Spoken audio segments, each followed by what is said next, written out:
Muito bom dia, agronegócio. Sexta-feira, 18 de novembro de 2022, agora são 9 horas e 21 minutos, pelo horário oficial de Brasília. Primeira coisa, quero pedir desculpas pelo atraso, mas, como eu falo para vocês, as informações elas têm prioridade. Eu gosto de trazer tudo já apurado para vocês por aqui, para que vocês possam ter a melhor informação logo pela manhã, certo? E claro que um dos destaques nossos de hoje vai ser a taxação do agro de Goiás, que foi aprovada na primeira votação na Alego, Assembleia Legislativa do Estado de Goiás. Então a gente vai, foi por isso que eu demorei um pouquinho mais para chegar hoje, estava apurando, conversando com as lideranças, sabendo quais serão os próximos passos para a gente poder, então, informá-los logo na manhã dessa sexta-feira, já que a votação aconteceu ontem, tá? Na noite de ontem, perto de 10 horas da noite, foi terminada a votação. Então, obrigada pela gentileza de estarem aqui comigo,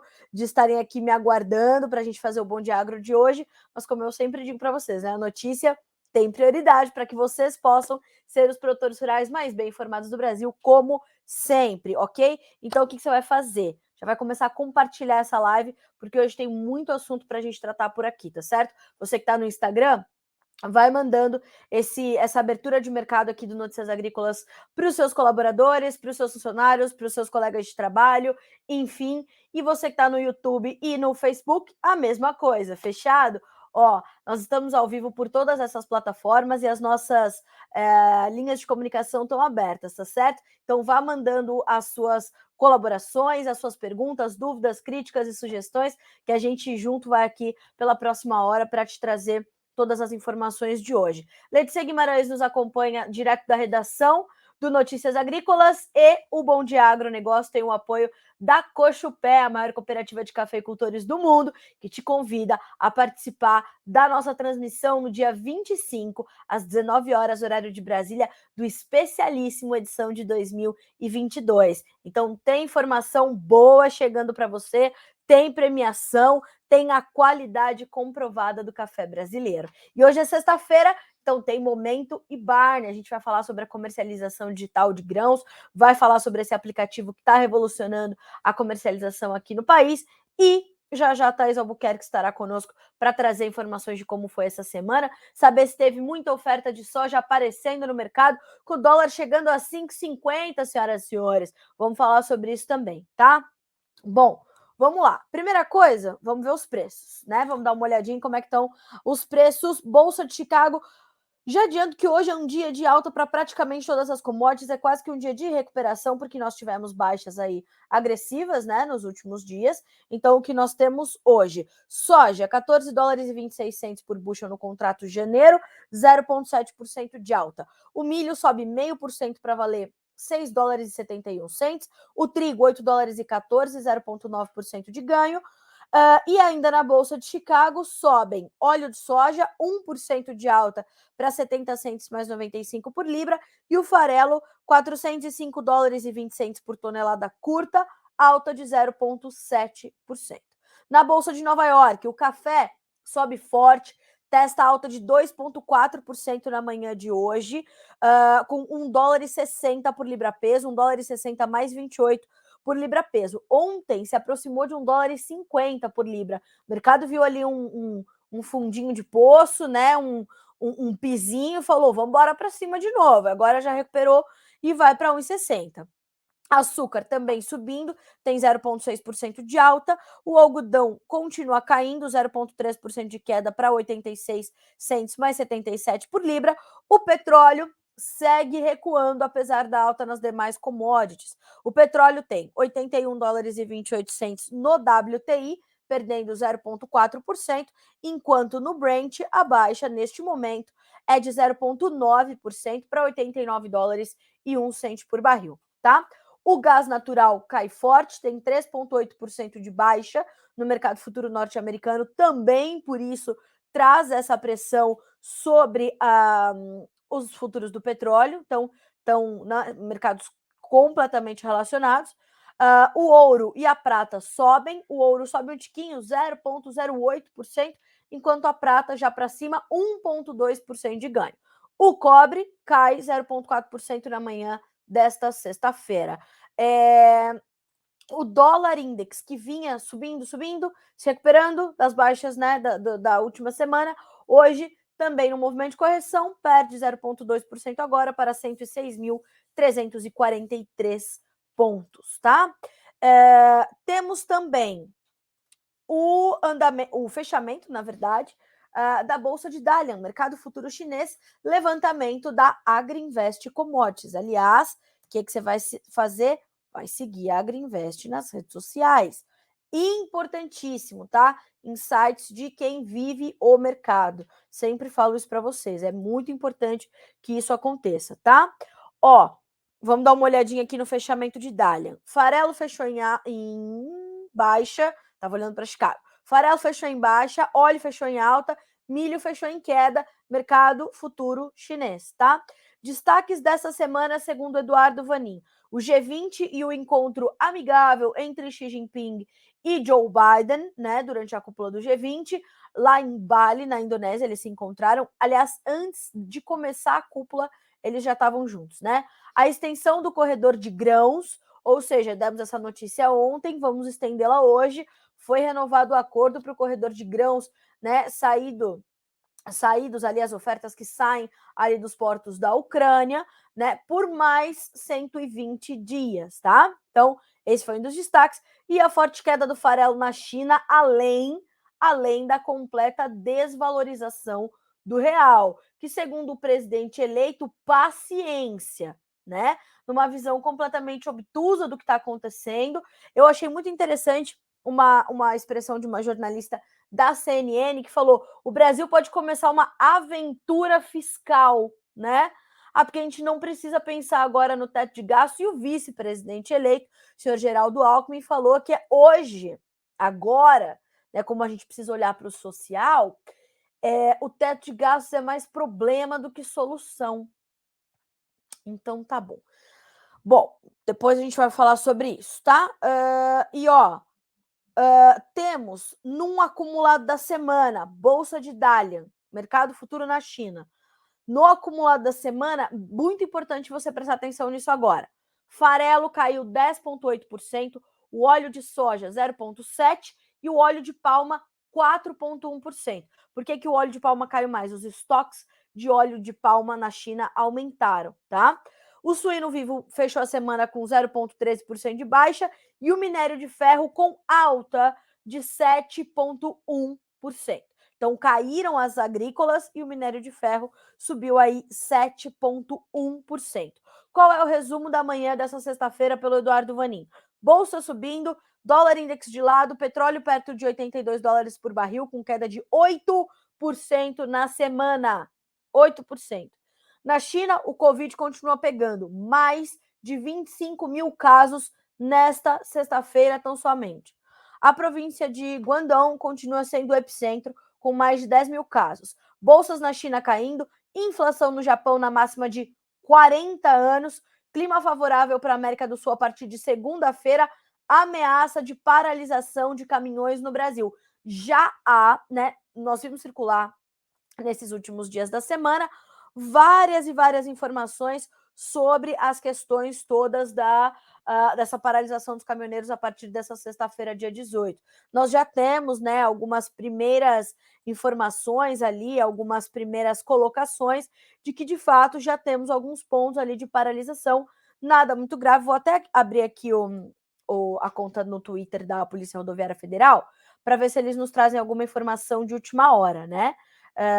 Mas, de qualquer forma, sabemos que temos essa situação ocorrendo ou podendo ocorrer, né? Então, estamos ali acompanhando, tá certo? Olha só que interessante, acabou de sair, faz 2 segundos, literalmente, essa colocação aqui da Polícia Rodoviária Federal num comunicado, né, falando sobre as manifestações que estavam acontecendo nas rodovias, né? Então, total de manifestações desfeitas, 1.156, uma interdição, ou seja, o fluxo está parcialmente interrompido, e bloqueio, fluxo totalmente interrompido a 6 pontos neste momento, tá? Informações, comunicado da Polícia Rodoviária Federal. Vamos acompanhar, vamos entender como isso se desdobra no decorrer do dia. Lembra e reforçando, 6 pontos de bloqueio, uma interdição, 1.156 manifestações desfeitas aí desde que foram iniciadas ali no dia 30, tá? Então, estamos acompanhando, estamos de olho. Qualquer nova informação eu vou trazendo para vocês aqui ao longo do nosso Bom Dia Agronegócio. Fechado? Vamos lá. A gente já tem aqui algumas pessoas nos mandando bom dia, né? O pessoal falando aqui bastante sobre política e tudo mais. O Ricardo perguntando. Ricardo Amaral, bom dia, como estão as paralisações pelo Brasil? Vamos divulgar aqui, pois a mídia está escondendo. Pois é, agro sofrendo com a seca e agora mais impostos. Produtores de Goiás decepcionados. Vamos falar sobre isso. O que vai acarretar a greve dos caminhoneiros? Vamos entender, tá, pessoal? Vamos acompanhar. Tem muita coisa para acontecer nessa sexta-feira. Essas paralisações somente começaram, essas paralisações dos caminhoneiros. Eu vou monitorando por aqui e eu vou pedir, inclusive, para minha equipe ir me mandando aqui caso as notícias cheguem, né? E fotos, enfim, a Letícia está nos ouvindo, ela vai trazendo ali algumas informações a partir do momento em que a gente for tendo essas, né, essas informações. Ó, a Letícia já me adianta aqui que a hashtag caminhoneiros já é uma das trends lá no Twitter, ou seja, é um dos assuntos mais citados, né? A gente já tem mais de 20 mil tweets sobre os caminhoneiros paralisando as suas atividades aqui no Brasil. Inclusive, tem um tweet aqui que diz o seguinte, ó, Alexandre de Moraes entrará para a história como aquele que causou a maior paralisação do Brasil. Caminhoneiros, empresários, eleitores, todos unidos por uma causa. @contador PHD. Então, tem muita gente, né, no Twitter falando sobre isso. Se você tiver oportunidade na sequência, entre no Twitter para saber como é que tá a movimentação. Vamos trazendo essas informações. E se você tá nos ouvindo aqui pelo Bom Dia Agro e quer mandar o seu relato, tá nessas manifestações, tá vendo essas paralisações, mande o seu relato por aqui e participe conosco, tá certo? Eu vou deixar o nosso WhatsApp aqui, ó, 19 99767 0241, WhatsApp do NA, tá? Da nossa redação. E aí você pode mandar suas fotos, pode mandar suas informações e pode ir fazendo seus comentários por aqui também. Fechado?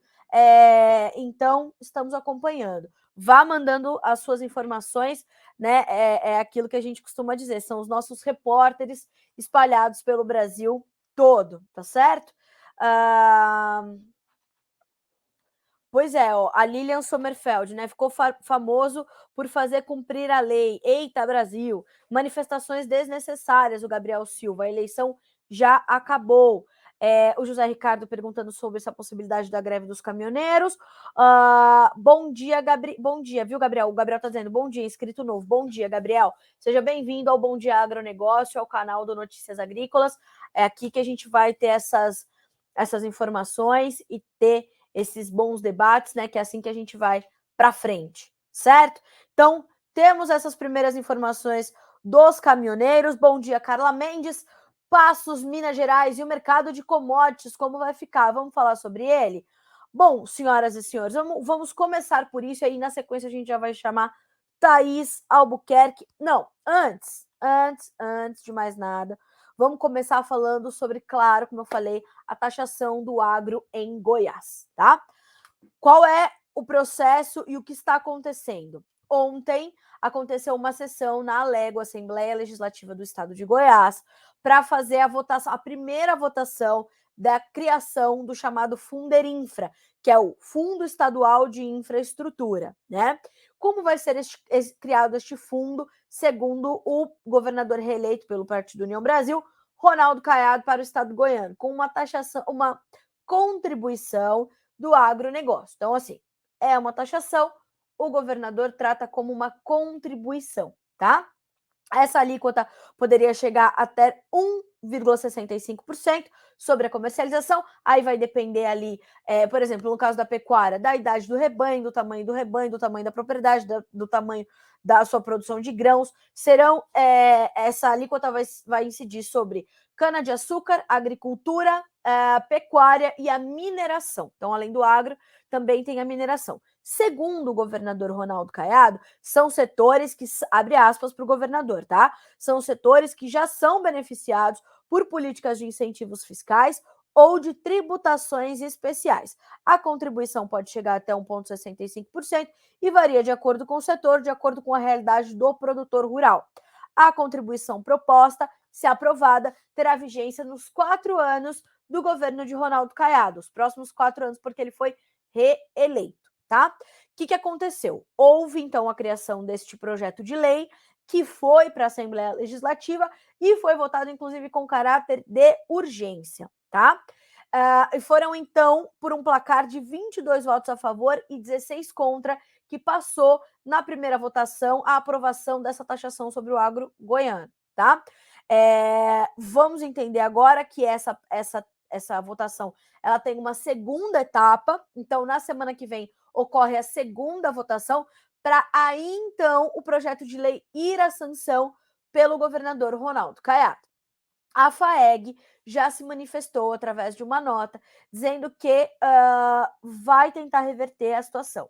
Eu já falei na manhã de hoje com o vice-presidente do Sindicato Rural de Rio Verde, com quem eu acompanhei o dia todo ontem as articulações do setor junto aos parlamentares, enfim. Durante todo o dia eu fiquei ali conversando com o senhor Everaldo Pereira, vice-presidente do Sindicato Rural de Rio Verde, no Goiás, sobre isso. Ele me dizia, Carla, a gente está aqui nesse corpo a corpo, falando com os parlamentares, as associações de classe estão aqui reunidas. A Alego estava lotadíssima durante a votação, que começou pouco depois das 19 horas, horário de Brasília, mas não deu, né? Então, 22 votos a favor, 16 contra. Vamos agora para a segunda parte da votação. Segundo o seu Everaldo Pereira, uma das tentativas de reverter esse quadro vai ser pelos parlamentares que estavam fora do Brasil e que precisam votar presencialmente. Então, eles estão apostando em recuperar esses 6 parlamentares para fazer essa segunda etapa da votação, tá? Como é que isso acontece?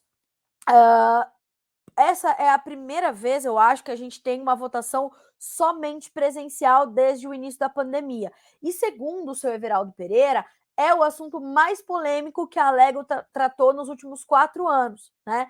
Que gerou muita comoção, muita reação e, enfim, muita coisa. Então, eles preferiram fazer só a votação presencial. Inclusive, a parte de tecnologia da informação da Assembleia foi convocada para que nenhum deputado pudesse tentar entrar na sessão virtualmente para fazer o seu voto. Então, foi todo um esquema para que só presencialmente acontecesse e tudo mais. E assim se deu a sessão, foi tranquila, foi assim mesmo, mas foi sob muito protesto. Como eu falei, havia dezenas de representantes do setor do agronegócio de Goiás lá na Assembleia Legislativa pedindo a não taxação do setor, né?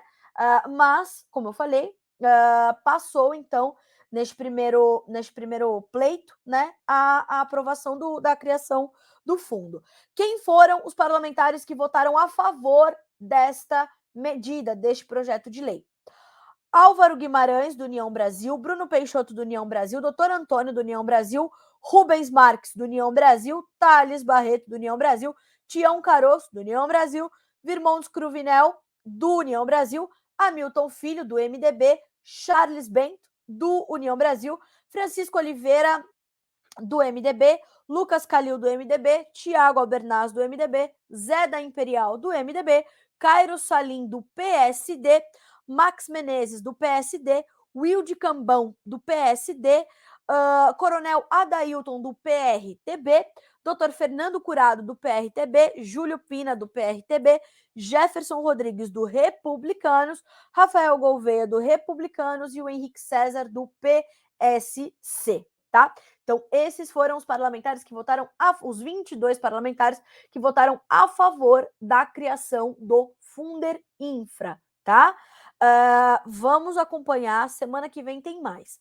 O presidente da casa, deputado Lissauer Vieira, se manifestou contrário à taxação do setor e disse viver o momento com bastante tristeza. Abre aspas para o deputado Lissauer Vieira. Essas pessoas não têm medo de arriscar e estão aqui hoje, porque estão preocupados com o futuro, ele disse sobre os manifestantes que estavam ali, os representantes do setor do agronegócio se manifestando contra a medida, né? Não é fácil produzir grãos, gerar renda, gerar divisas. Vocês estão aqui porque estão com o coração doendo. Será que nós, parlamentares, vamos atrapalhar?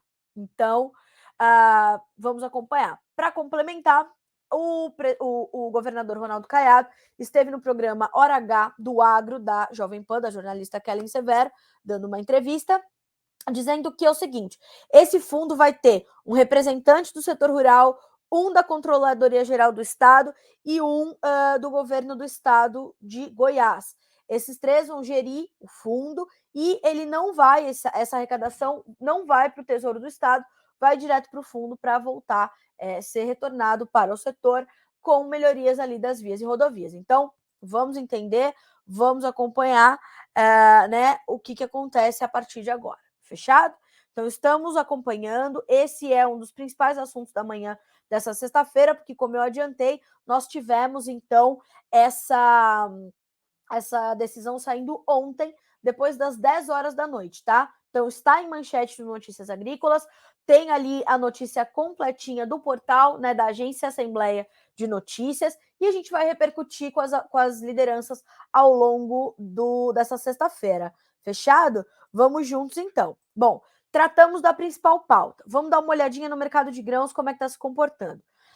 Temos aí soja, milho e trigo subindo. Por quê? Porque caíram muito durante a semana. Mas os fundamentos a que se atém e que observam, e também o andamento das condições ali de macro cenário, financeiro, guerra e tudo mais, são os mesmos. Então, o cenário em que os preços se comportam é o mesmo, por isso que eles continuam trabalhando num intervalo bem semelhante àquele que nós vimos no início da semana, né? Volátil dentro de uma banda bem pré-estabelecida. Por quê?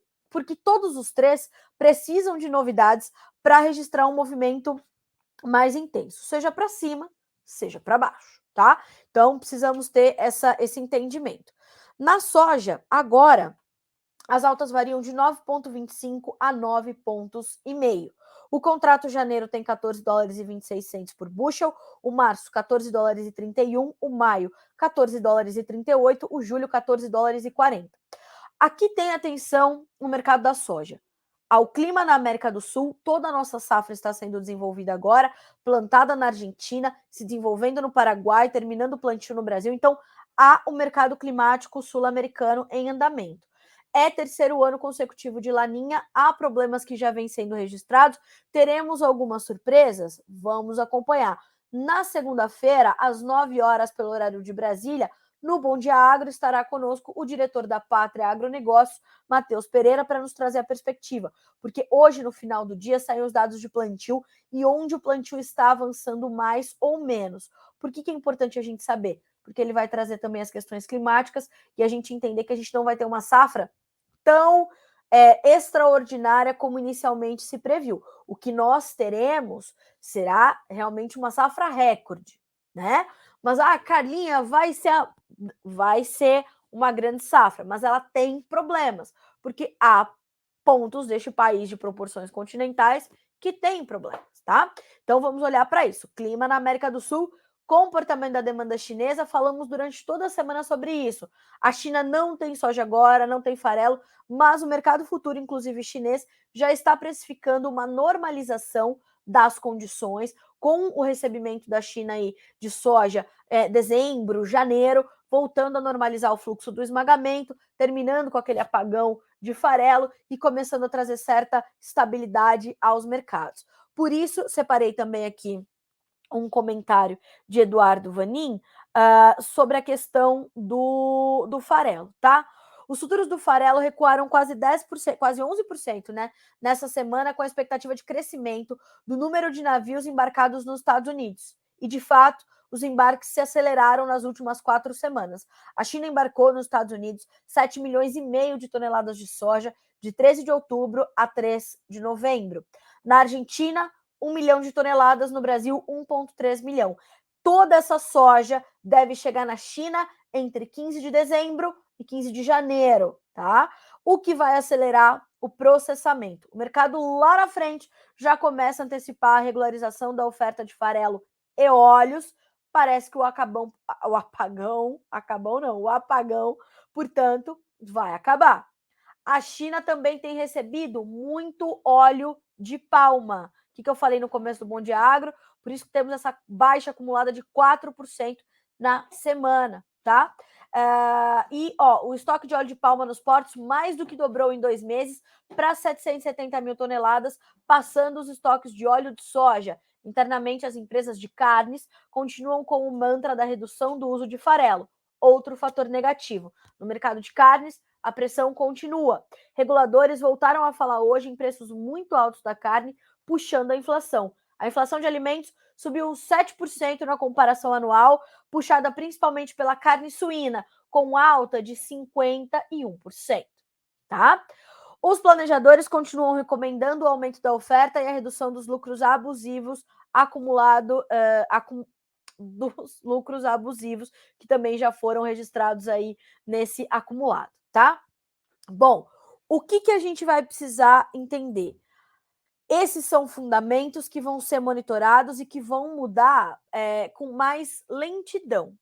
Agora, um fator que tem trazido intensa volatilidade ao mercado e uma interferência muito forte sobre o andamento dos preços é, naturalmente, a questão cambial. A desvalorização do real frente ao dólar, ela pesa diretamente sobre a formação dos preços em Chicago, principalmente da soja ou do café na Bolsa de Nova York, por exemplo. Por quê? Porque a partir do momento que a nossa moeda cai, se desvaloriza, ficamos mais competitivos. Também separei aqui, esse é o gancho para a gente trazer a Thaís para essa conversa, separei aqui o comentário do Eduardo Vanin, a desvalorização do real é outro fator importante nessa semana. Os piores pesadelos começaram a se tornar realidade. O tamanho do programa social fora do teto de gastos pode chegar a quase 200 bilhões. Alcolumbre fala que não passa no Senado. Deve ser desidratado para 160 bilhões. Aí isso é bom. De 200 para furar o teto em 160 bilhões, teto que foi cobrado e recobrado dos últimos governos, né? E outra declaração importante que eu ouvi na manhã dessa sexta-feira: sempre que se tenta apagar o incêndio em relação a essas declarações ou em relação a declarações de outros economistas sobre a tal aventura fiscal em que o Brasil poderia o Brasil poderia embarcar a partir do ano que vem, é essa história, né? Sempre se tenta apagar os incêndios. O Lula falou isso, mas o Lula fala mesmo. Não sei quem. Uma carta, né? Quem foram os economistas? Eu vou lembrar. Armínio Fraga, o Baixa e o Malan, né? Todos eles, o Edmar Baixa e o Pedro Malan, fizeram essa carta para o risco, alertando para o risco fiscal do governo Lula, do próximo governo Lula, e aí todo mundo tenta apagar o incêndio, né? Olha, não é bem assim. E o Lula diz, não é bem assim sim. É isso com certeza. Paciência. Ontem foi de novo, né? O dólar vai subir, ontem, o dólar vai subir, a bolsa vai cair, paciência. Não é paciência, senhor presidente. Né? Não tem investimento, não tem geração de emprego, não tem economia se desenvolvendo, não tem prosperidade, né? E não tem os pobres sendo beneficiados, como o senhor insiste em dizer. Então, isso sim é um problema social. O senhor está falando que está olhando para social, que social? Né? Só se for o seu círculo social, porque o social depende do teto de gastos. E isso fez o dólar disparar. E o dólar disparando pode parecer bom num primeiro momento para quem exporta, mas a gente precisa lembrar que para a agricultura brasileira, parte dos nossos custos de produção estão atrelados ao dólar e sobem a galope para a safra 23-24, caso esse movimento continue. Então a gente tem que olhar para isso com bastante atenção, tá? Então nós tivemos esse movimento na conta e perceba o comentário do Eduardo Vanin. Ontem o dólar devolveu toda a alta do dia quando o mestre em pedaladas, Guido Mantega, falou que vai sair da equipe de transição. Nós trouxemos essa nota, né? Foi adiantada pela coluna da Mônica Bergamo na Folha de São Paulo. Guido Mantega endereçou uma carta ao vice-presidente eleito Geraldo Alckmin, afirmando que, por conta de forças dos adversários para criar dificuldades para o novo governo, por conta da sua presença, que é voluntária, uma vez que Guido Mantega está inabilitado pelo TCU, Tribunal de Contas da União, de exercer cargo público, né, na administração financeira federal, ou não vamos lembrar que a outra... o cargo de confiança, não pode. Ele estava lá de forma voluntária, o senhor Guido Mantega, né? E aí mandou uma cartinha para o Geraldo Alckmin e falou: vou cair fora porque realmente o mercado não gosta de mim. Em outras palavras, né, falando: a força dos adversários me querem fora ou querem criar dificuldades para vocês, então eu me retiro, né? E conversando aqui com os meus líderes, né, a gente chegou à conclusão de que poderia ter sido realmente um acordo de cavalheiros, né? Então, por favor, Guido Mantega, você está sendo convidado a se retirar, porque, francamente, né? E aí, tá aqui também no comentário do meu amigo Eduardo Vanin. Aí ele complementa: a comercialização, não só de soja, mas também de milho, está andando graças ao câmbio mais alto. Se falar de soja, a China está cobrindo rapidamente o fevereiro e o março, deixando a janela de abril a agosto para depois. Para essa janela, a margem ainda é negativa. Então tem esse porém, tá? O mercado também está se antecipando ao soy dólar lá na Argentina, para o que deve também trazer mais soja para o mercado. No caso da Argentina, a janela boa deve ser em janeiro, segundo o Eduardo Vanin, concorrendo com os Estados Unidos. Os prêmios do óleo e do farelo também recuaram bem nas últimas 2 semanas. A Argentina e o Brasil estão ofertando mais. No caso do óleo, o que conta também é a expectativa da volta da Ucrânia. Em setembro, o óleo de girassol chegava na Turquia e na Índia mais barato que o óleo de soja. O programa americano de soja está forte, mas do milho, muito fraco. Então percebam como a gente vai ter que olhar para esse quebra-cabeça da oferta, é aqui se mantendo com foco nessas informações. E como é que os compradores vão pulverizar suas compras neste ambiente de hora janela mais favorável aqui, hora ali, soja, dólar, vai ter, não vai ter. O câmbio, nesse momento, também corrige naturalmente, testou 5,50 essa semana, agora cai 0,8% a R$ 5,36. Antes da gente seguir com as nossas manchetes, de eu continuar aqui respondendo, né, nossos questionamentos que estão chegando aqui, aliás, a todo mundo que está nos acompanhando, bom dia, sejam bem-vindos, esse é o Bom Dia Agronegócio, abertura de mercado, aqui do Notícias Agrícolas, por todas as nossas redes sociais. Vou te fazer um convite antes da gente continuar. Nesse momento, no noticiasagricolas.com.br, está rolando um podcast muito legal do Frederico Olive, jornalista especializado em agronegócio, com o Paulo Hermann, né, que foi muitos anos presidente da John Deere, uma das maiores lideranças do agronegócio brasileiro e mundial, né, uma mente brilhante do agro, trazendo ali situações muito interessantes e que a gente precisa ter atenção. E o Paulo Hermann, né, como é bom a gente ouvir gente positiva, né? O Paulo Hermann traz essa importância do Brasil como parte da solução, né? Então isso é muito bom que a gente tenha grandes nomes como esse falando com a gente, falando ao Notícias Agrícolas e sendo entrevistado por gente que sabe, que conhece, experiente, como é o caso do Fred, né, o Frederico Olive. Então, a gente está com essa entrevista rolando agora no noticiasagricolas.com.br, mas ela vai ficar disponível para você assistir depois do Bom Dia Agronegócio também. Fechado? Vamos seguir por aqui. Vou pegar esse gancho do Paulo Hermann para a gente trazer algumas informações que partem lá da COP27. Ontem me perguntaram da COP e se a gente tinha, né, algumas medidas, né, alguns acordos já que poderiam impactar na nossa, né, diga lá, na nossa, oh meu Deus, na nossa cadeia como um todo, né?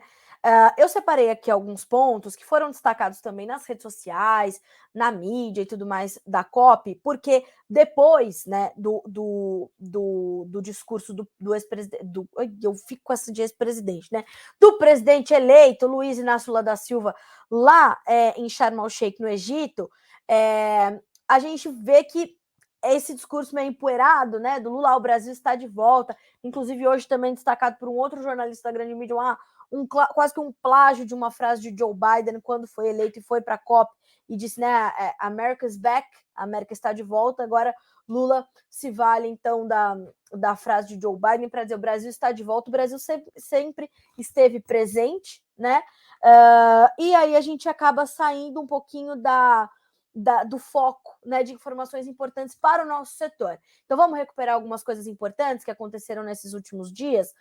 Eu separei aqui 2 destaques da influencer, comunicadora, empreendedora e super defensora do agro, Camila Teles, uma figura muito conhecida também do nosso agronegócio brasileiro, que destacou alguns pontos que são meus destaques também, inclusive eu falei sobre isso ontem, sobre a questão da pecuária, de defender a pecuária, né? E aí parece que eu e Camila estamos alinhadas, porque ela também quis destacar, e esse painel aconteceu ontem, e ela destacou uma fala do Caio Penido, que é o presidente do IMAC, o Instituto Mato Grossense da Carne, e ele disse o seguinte, abre aspas para o Caio, não precisamos de imposição igual a essa que está vindo da legislação europeia. A União Europeia vai fazer a classificação de risco de desmatamento dos países para um país que não tem floresta, né? Eita. E olha só, o Caio continua dando show. Qual o nível de desmatamento? Né? Nenhum, não tem risco. Agora, o país que conserva 66% da sua área, ou seja, o Brasil, se torna alvo e o risco é maior. Alvo porque somos competitivos, ainda preservando 66% do nosso território, dados da Embrapa, Empresa Brasileira de Pesquisa Agropecuária. Ok? Então é isso. E a Camila complementa: nenhum país produtor e exportador de carne tem a nossa sustentabilidade. Isso já é um conceito que nós sabemos e precisamos continuar trabalhando lá fora. O Caio, inclusive, ele registrou nas redes sociais dele também esse painel que ele participou lá na COP27 com a Fabiana Vila Alves do MAPA, o Ministério da Agricultura, Pecuária e Abastecimento do Brasil, a Liege Correia da Friboi e o Brás Neto da Liga do Araguaia. Né? Então eles falaram, a hashtag inclusive que eles usaram foi a Sustainable Livestock Farming, ou seja, a pecuária sustentável. Né? E a gente vinha falando desde ontem sobre isso, sobre como é importante a gente defender principalmente a atividade pecuária, que é cobrada muitas vezes de forma sem embasamento indevida das questões ambientais e responsável, né, vetor responsável pelas mudanças climáticas, né? Quando a gente tem outras situações ocorrendo, por exemplo, nas esferas urbanas, que não tem o mesmo peso na discussão. Precisamos discutir tudo, né? Nada de 2 pesos e 2 medidas. Então, assim, foi um super painel que rolou lá na COP27, um dos destaques da Camila Teles e um dos meus destaques também. Outro destaque da Camila, e eu falo sempre sobre este senhor aqui, que é o Dr. Ratan Lal, que foi Prêmio Nobel da Paz e Prêmio Mundial da Alimentação em 2020 e nomeado embaixador da boa vontade do Instituto Interamericano de Cooperação para a Agricultura, um as da ciência do solo. Ele lá na COP27 disse ter precisamos de ter um estrangeiro falando isso, né? Uma referência global quando o assunto é produção agropecuária, é ciência do solo, dizendo que ele se orgulha da ciência do Brasil na agricultura. Olha que coisa maravilhosa, né? Olha que notícia incrível que nunca vai ter espaço na grande mídia, senhoras e senhores. E olha só o que ele disse. Além dele ter orgulho do Brasil, ele tem orgulho dos brasileiros. Isso é realmente muito maravilhoso. Ele é professor universitário de ciência do solo, diretor do Centro de Gerenciamento e Sequestro de Baixo Carbono da Universidade Estadual de Ohio, nos Estados Unidos. Abre aspas para o Dr. Ratan Lal. A ciência brasileira e suas informações são muito boas. Tenho muito orgulho porque muitos dos meus estudantes são brasileiros. Fecha aspas. Então, é esse tipo de notícia que tem que chegar da COP, né? Não o discurso empoeirado do presidente eleito. Mas, volto a dizer, né? Quem sou eu? Né? Seguimos. Tem gente aqui perguntando sobre a taxação do agro. Falamos bastante sobre isso durante o nosso Bom Dia Agro de hoje, lá no comecinho. Eu vou pedir a gentileza de voltarem, se vocês estão no YouTube, voltarem um tiquinho essa live lá no começo, ou já ela vai estar disponível aqui no feed do Instagram e também vai estar ali no YouTube, no nosso canal do YouTube Notícias Agrícolas Oficial e no noticiasagricolas.com.br também, tá bom? Ó, para a gente caminhar para a fase final da edição dessa sexta-feira do Bom Dia Agro, quero falar sobre café. A Virgínia Alves e o Matheus Serrato estiveram na Semana Internacional do Café em Belo Horizonte, Minas Gerais, trazendo muita informação relevante, principalmente sobre produção versus mercado. Tá uma confusão, né? O mercado segue uma trajetória de baixa muito agressiva, enquanto a produção no maior produtor global deste produto, né, que é o Brasil, vem sofrendo agressivamente há pelo menos 3 anos. E para 23 não vai ser diferente. Quer saber quais foram as palavras do seu Carlos Augusto, presidente da Cochupé, a maior cooperativa de cafeicultores do planeta? Tá na tua tela. Principal área de produção de arábica do país terá mais um ano de grande frustração da safra em 23.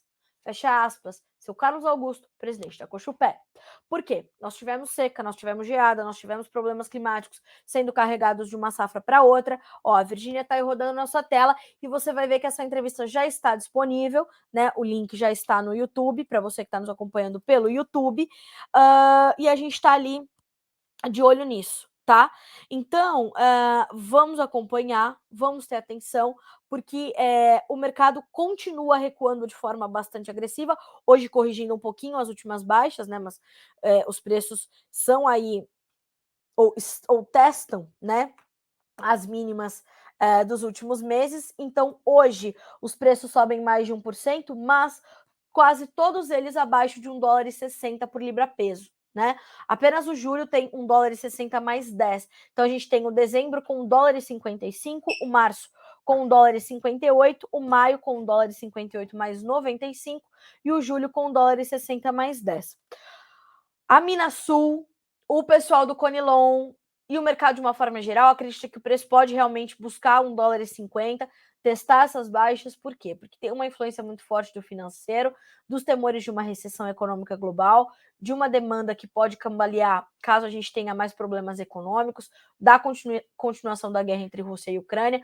Toda essa questão macro continua interferindo no mercado do café, enquanto os fundamentos vão se desenhando ali preocupantes para a produção brasileira. Segundo uma estimativa prévia da Emater, pelo menos 2.000 cafeicultores terão 0 sacas para colher na safra 23, tá? A Virgínia está te trazendo já esse material. Avaliação da Emater, a situação é muito séria. As chuvas de granizo que chegaram nesses últimos dias foram muito agressivas e o mercado ainda não reflete essa safra menor que a gente vai ter. Inclusive, o mercado lá fora tem essa perspectiva de que nós teremos ainda uma grande safra aqui no Brasil. Então, vamos ter atenção a essas movimentações todas, tá bem?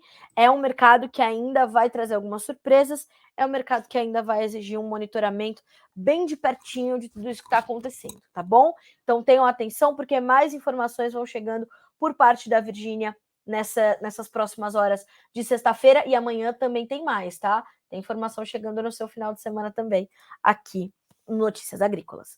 Bom, senhoras e senhores, vamos trazer aqui algumas manchetes que chegam na manhã de hoje para também você ficar atualizado. 6 rodovias federais têm bloqueios e uma interdição parcial, informa a Polícia Rodoviária Federal, já demos essa informação. Rondônia é onde tem os pontos de bloqueio. Dólar recua com aceno do governo eleito a responsabilidade fiscal e chance de mudança na PEC da transição, na PEC do estouro, na PEC permanente, chamem como quiser, né? Mas é uma situação realmente complicada. Esse aceno foi dado pelo vice-presidente eleito Geraldo Alckmin, como eu falei. Tentam ali apagar os incêndios, sem lembrar, como eu falei, vi essa declaração hoje de manhã, achei pertinente, achei relevante, sem lembrar, né, a aventura fiscal que foi o governo de Dilma Rousseff, né? Então, tá bom. Banco Central adia a entrada em vigor de nova regra de exigência de capital de instituições de pagamento. Chuvas irregulares e altas temperaturas causam preocupações aos produtores rurais. ONU está otimista com chance de acordo entre Ucrânia e Rússia para exportações de amônia. Já renovamos o corredor de grãos. Vamos ver como é que fica para os fertilizantes. Aliás, falamos bastante dos fertilizantes essa semana. Seguem recuando, destaque para a ureia e boas relações de troca. Vá ouvir o Jefferson Souza na sua entrevista dessa semana, foi muito boa, tá? Feijão, pelo IBRAF, Instituto Brasileiro de Feijão. O que é melhor, dinheiro ou estoque? Olha aí a reflexão. Plantio de soja chega a 30% da área no Rio Grande do Sul, diz a Emater, e a colheita de trigo alcança 52% da área. Com novas cotas de exportação estabelecidas, Brasil deve reforçar sua presença no mercado do Reino Unido, diz a BPA, Associação Brasileira de Proteínas Animais. Brasil Agro vende parte da fazenda na Bahia por 62,4 mil reais. Ó, e para fechar, agora sim, vou te sugerir um outro conteúdo, tá? Ontem nós entrevistamos conjuntamente Dr. Albenir Cherubini e Dr. Gabriel Barros, ambos especialistas em direito agrário e direito do agronegócio. Por quê? Porque o número de invasões a propriedades privadas por representantes, entre outros grupos do MST, o Movimento dos Trabalhadores Sem Terra, inclusive registrando a confirmação e a como é que se diz, chamando, né, para si a invasão pelo MST, né? Porque outro dia a gente trouxe aqui uma denúncia, fui questionada, Carla, mas você foi ouvir o Movimento Sem Terra para saber se foram realmente eles? Claro, né? É isso que manda o bom jornalismo. Mas quando você vai invadir um lugar que não é seu, você vai falar? Em alguns casos sim, em outros casos não. Neste caso, como por exemplo é o caso de algumas propriedades que foram invadidas na Bahia nesta semana, do grupo Ferbasa, como esses números de casos vêm crescendo, nós fomos ouvir o doutor Albenir e o doutor Gabriel para conhecer as medidas jurídicas que o produtor pode adotar para se prevenir, não só da invasão, mas a ameaça de invasão também. Então, sugiro que você veja essa entrevista, acompanhe, ouça, entenda, tenha a documentação toda da sua fazenda em dia, mantenha os laudos atualizados, tudo que você puder, muito organizado, para facilitar a vida de um advogado, caso ele vá ter que te defender de uma invasão ou de uma ameaça de invasão. Então, ouça essa entrevista, muito completa, muitos esclarecimentos. Falamos sobre também a decisão do ministro Luiz Roberto Barroso, do Supremo Tribunal Federal, em torno daquelas desocupações coletivas, a criação de comissões para tratar desse assunto, né? E eles esclareceram ali também sobre como isso se aplica a propriedades rurais ou não. Então, vale a pena você recuperar esse conteúdo, tá? É um conteúdo muito rico que precisa, inclusive, ser compartilhado para que os produtores possam estar protegidos dessa invasão ou ameaça de invasão de terras, tá bem? 10 horas e 24 minutos pelo horário oficial de Brasília. Senhoras e senhores, eu fico por aqui com a nossa edição dessa sexta-feira do Bom Dia Agronegócio. Obrigada pelas gentilezas todas, pelas perguntas, pelas colocações, pelas opiniões, isso é muito importante, né? Então, vamos ficar de olho em tudo aquilo que é importante você saber para tomar boas decisões, tá certo? A gente continua por aqui com a nossa programação e segunda-feira estamos de volta com o nosso Bom Dia Agronegócio. Boa sexta-feira, bom final de semana, bons negócios.